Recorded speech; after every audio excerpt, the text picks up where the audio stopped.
স্বৈরাচার শেখ হাসিনা সরকারের সাবেক শিক্ষা ও সমাজ কল্যাণ মন্ত্রী দীপু মনি এবং সাবেক যুব ও ক্রীড়া উপমন্ত্রী আরিফ খান জয়ের রিমান্ড শুনানির আগে ফাঁসির দাবিতে স্লোগান দিলেন বিএনপির সমর্থক আইনজীবীরা। তিনবারের মন্ত্রী দীপু মনিকে এদিন আদালতে কাঁদতে দেখা গেল।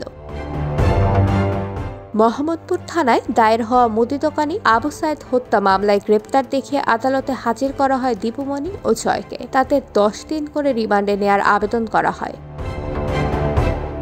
ঢাকার অতিরিক্ত মুখ্য মহানগর হাকিম সুলতান সোহাবুদ্দিন শুনানি শেষে দীপু মনিকে 4 দিন এবং জয়কে 5 দিন হেফাজতে রেখে জিজ্ঞাসাবাদের অনুমতি দেন। মামলায় আসামিপক্ষে কোনো আইনজীবী এদিন ওকালতনামা জমা দেননি। তাদের পক্ষে জামিন চেয়েও আবেদন করেননি কেউ। আবেদন না থাকলেও বিএনপিপন্থী একজন আইনজীবী 2 আওয়ামী লীগ নেতার জামিন চেয়ে শুনানিতে কথা বলেন। শুনানির সময় আদালতের এজলাসে ছিল বিএনপিপন্থী আইনজীবীদের উপচে পড়া ভিড়।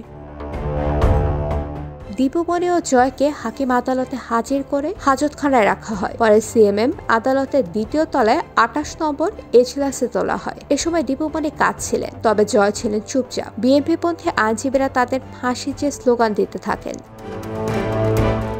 এরপর তাদের রিমান্ড শুনানি শুরু হয়। বিএনপিপন্থী আইনজীবীরা তাদের 10 দিনের রিমান্ড চেয়ে স্লোগান দিতে থাকে। কেউ কেউ খুনি খুনি বলে চিৎকার করতে থাকেন। কাঠগড়ায় ওঠানোর পর দীপু মনির হাতে হাতকড়া পরানোর জন্য চিৎকার করে আদালতকে চাপ দিতে থাকেন বিএনপিপন্থী আইনজীবীরা।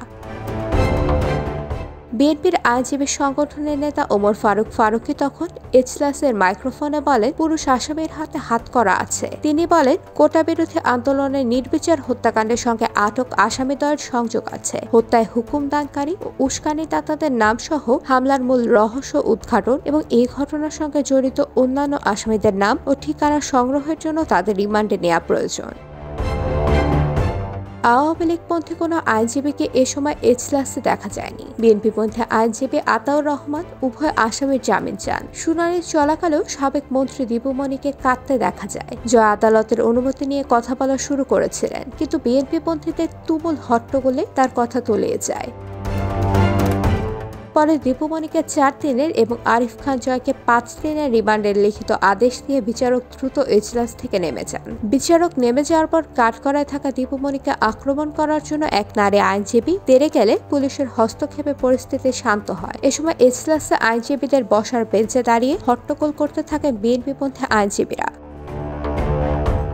সরকার পতনের পর আওয়ামী লীগের মন্ত্রী সংসদ সদস্যের বিরুদ্ধে একের পর এক মামলা ও গ্রেপ্তারের মধ্যে দীপু মনি ও জয়কে গ্রেপ্তার করা হয়। IBTV USA news desk.